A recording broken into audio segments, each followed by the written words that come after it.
welcome back. So we are on to the final stitch on this piece, which is chain stitch. This is another really simple stitch, but it's really effective and it creates a loop design that connects as a chain, hence the reason it's called chain stitch. I think this is quite a delicate stitch and it's great for borders. You could use this for lettering if you wanted. You can also use this as a stitch to fill designs and it gives quite a nice loopy effect. Don't forget, if you're enjoying these videos, please hit that thumbs up and give this a like and subscribe. And if you haven't got this pattern already, please make sure that you grab these in the link below. And you can catch up on any videos that you've missed for these other stitches. So to start our chain stitch, I've got my needle all threaded with my cotton and a knot at the end. Now to start this, I'm going to start at the end of the loop, at end of the line, bring my needle up until the knot at the end stops it, create a loop, go back down through that same hole, and then come up on this line, depending on how big you want your chain stitch to be. And that's gone through the middle of this loop, so that will just stop this from going anywhere. And then I'm going to create another loop, go back through that hole, move my needle along the line underneath and bring this back up to catch this loop. And as you can see already, we're starting to create a nice chain design. You do have to make sure that you catch your loop, because if you don't, where you've gone back through the same hole, it's just going to pull your cotton straight back through. If you're not comfortable looping it round and catching it with your thread, you can always use your non-working hand to hold it in place. Also, different people work in different ways. Some people prefer,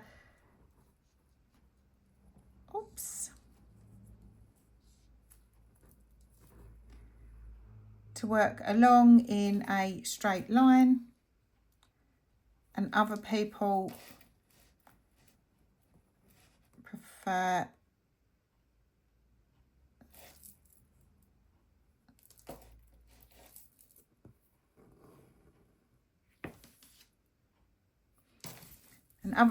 myself included, prefer to work in a way that you're working up the line.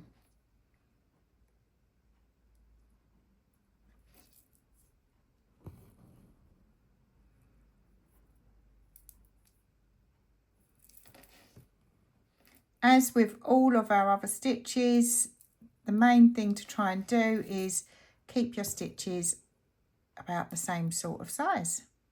That just helps to keep your embroidery nice and neat and tidy.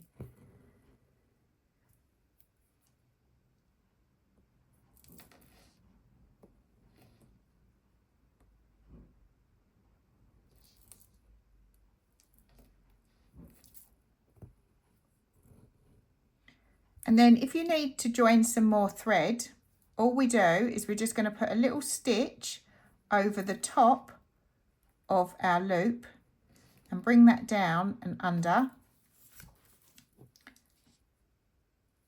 and fasten this off underneath.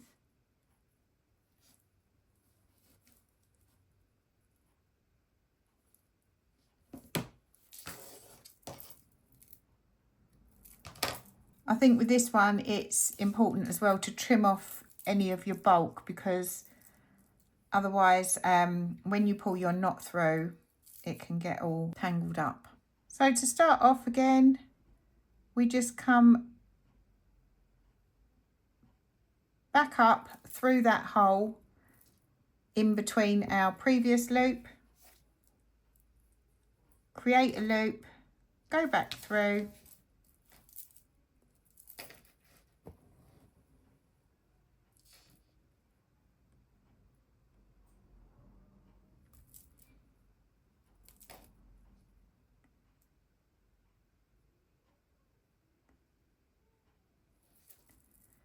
And then just continue with the chain stitch like that all the way to the end.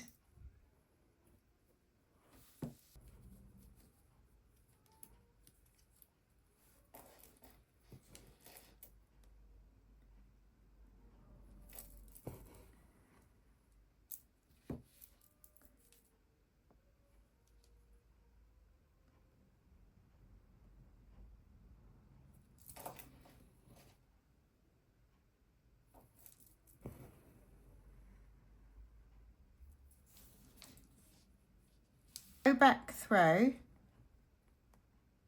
come up at the end, catch that loop, and like we did when we was joining, we just pop a tiny little stitch over the top to stop that loop from going anywhere and secure it into place, and then we just fasten it off.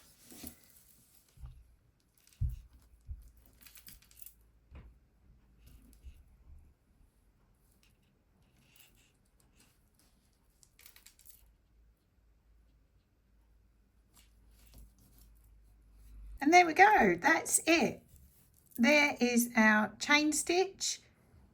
This is a really pretty, dainty little stitch, and this now gives you other options for creating borders, filling items, lettering. If you think it'll work, you can use it.